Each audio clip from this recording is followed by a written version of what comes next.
My dream fish is snook. I love sea bass fishing as practice of snook fishing. But catching decent sea bass in my home ground is not easy.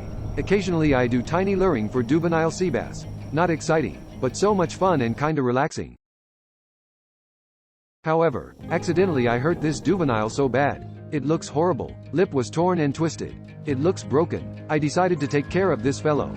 Today's topic is truth of serious injury and releasing. Who would not wonder whether fish survives? Take a look at the injury. The right side is torn, the lip skin is peeled off and twisted outward. Guess some bones are broken. In addition, when I lifted him at jaw with a fish clipper, large part of his jaw skin was torn. It's easy to release and try to forget, but I decided to take care of this guy. Got back home.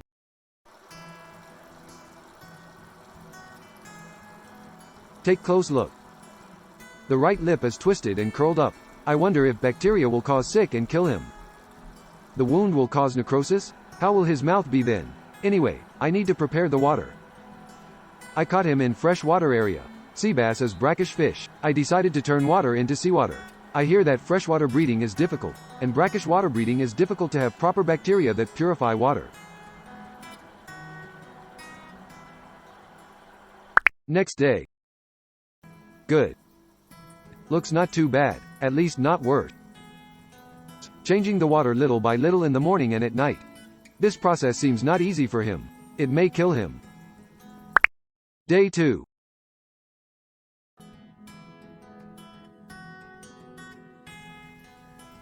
Now he is afraid of tiniest shrimp.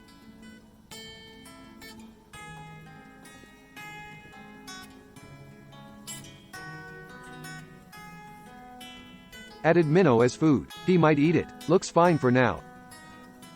I found a lot of slime in water. The water smells too. I changed water over and over continuously. Day 3. I have set a mirror for him, but he is attacking the mirror. Thought he would like it. Nothing but bothering him. Removed it.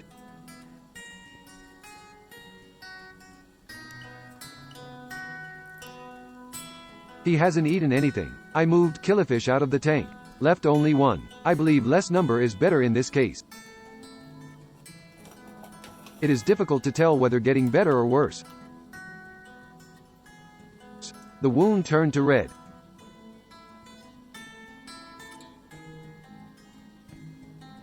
Day 4. He has eaten nothing. Water became almost seawater. I succeeded in switching the water.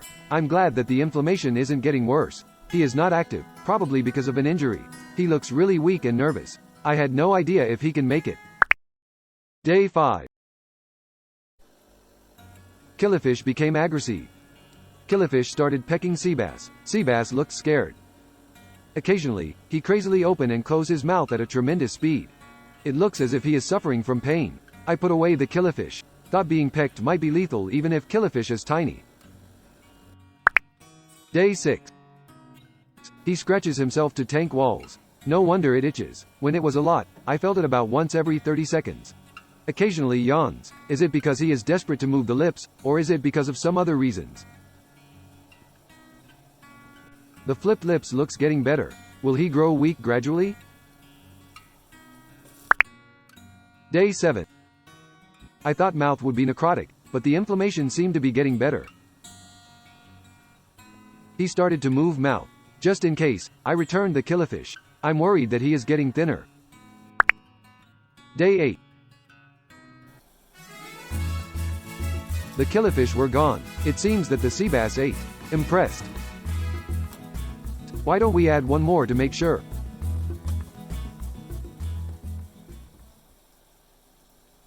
He is chasing. Is he really the same fish? Big advantage to sea bass. All directions are blocked. Glad that he is active now.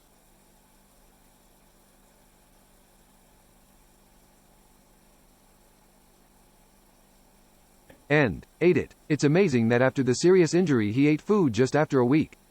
But this implies that even in the wildlife, if fish does not get sick, he may start predation. Day 9. He started yawning more and more. He does contagious yawn. He gave me yawns. I tried to return yawn back to him. It didn't work.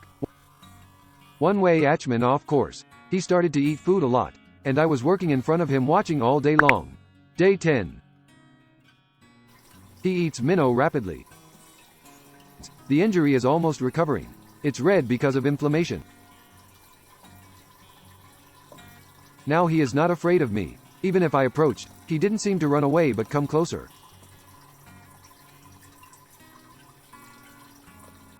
Day 20. This is end of experiment. He is fully recovered. He doesn't yawn or rub like before.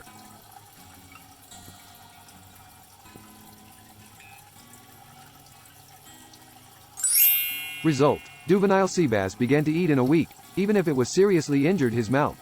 The ability to regenerate the injury was remarkable. Even the torn membrane looks regenerated.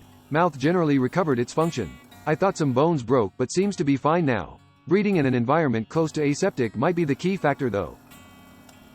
Now let's compare before after. I guess fish like seabass can regenerate wound more than people think. I hope this case will be a conditional yet milestone. I want to introduce a Japanese video. It is not my video but it is great. About fish that injured deep enough to reach halfway of body. But this fish survived at last in wild. I put the link in my comment.